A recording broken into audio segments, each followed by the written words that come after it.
लोक आस्था का व्रत छठ एक 4 दिवसीय अनुष्ठान है जिसमें पौराणिक, आध्यात्मिक, सामाजिक और वैज्ञानिक दृष्टिकोण समाहित है।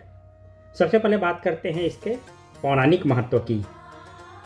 ऐसी मान्यता है कि छठ व्रत की शुरुआत त्रेता युग में माता सीता के द्वारा की गई थी, जब भगवान श्री राम लंका विजय के पश्चात अयोध्या वापस आए थे सपरिवार। तो भगवान के प्रति अपनी कृतज्ञता व्यक्त करने के लिए माता सीता ने इस व्रत को किया था। एक दूसरी कथा के अनुसार पांडवों की महाभारत में जीत के लिए द्रौपदी ने भी इस व्रत को करने की मनोकामना की थी और पांडवों की जीत के पश्चात उन्होंने इस व्रत को किया था। एक तीसरी कथा भी है कि प्रियव्रत नाम के एक राजा ने सूर्यदेव की बहन देवसेना की आराधना की थी संतान प्राप्ति के लिए, और जिससे उनको संतान की प्राप्ति हुई।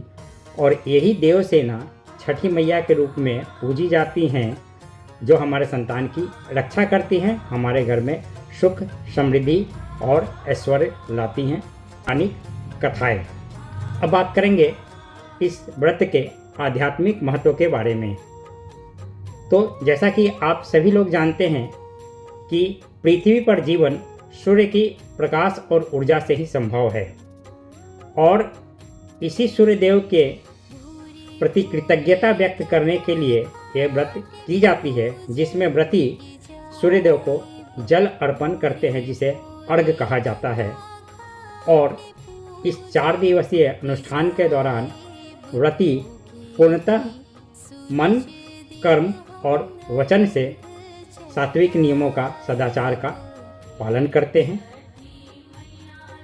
अब इसके सामाजिक पहलू की बात करते हैं।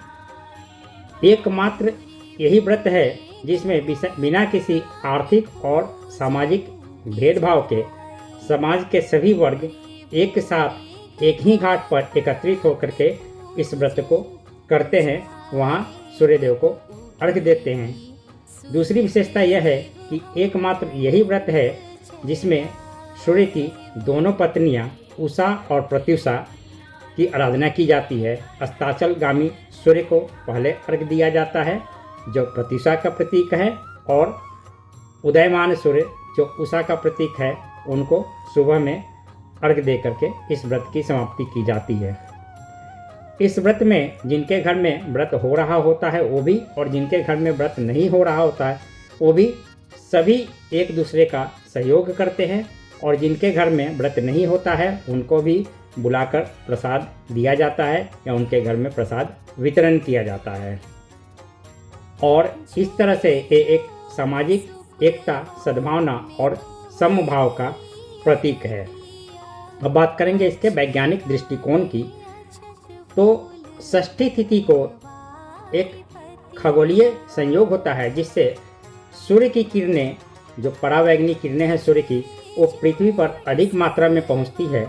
और जो लोग वहां एकत्रित होते हैं व्रत के दौरान, उन सभी को इस परावैंगनी किरणों से अत्यधिक लाभ होता है, और उनको चर्म रोग नहीं होते हैं, उनका शरीर निरोग होता है। और व्रती जो खास करके जल में खड़ी होती हैं, उनका रक्त संचार संतुलित हो जाता है, और ऋतु परिवर्तन के लिए उनका शरीर और मन पूरी तरीके से तैयार हो जाता है।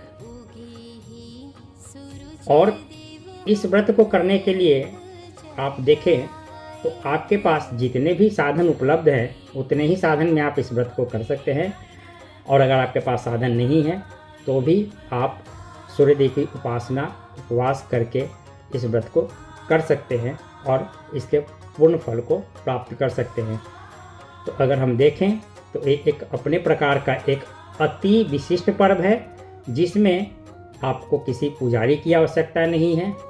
और अगर साधन है तो अच्छी बात है, और साधन नहीं है तो भी आपको इस व्रत को करने के लिए सिर्फ तन और मन से समर्पित होना है। उम्मीद करता हूँ मेरी दी गई जानकारी आपको पसंद आई होगी। तो हमारे वीडियो को लाइक करें, शेयर करें, और अभी तक आपने मेरे चैनल को सब्सक्राइब नहीं किया है तो मेरे चैनल को सब्सक्राइब करें। धन्यवाद।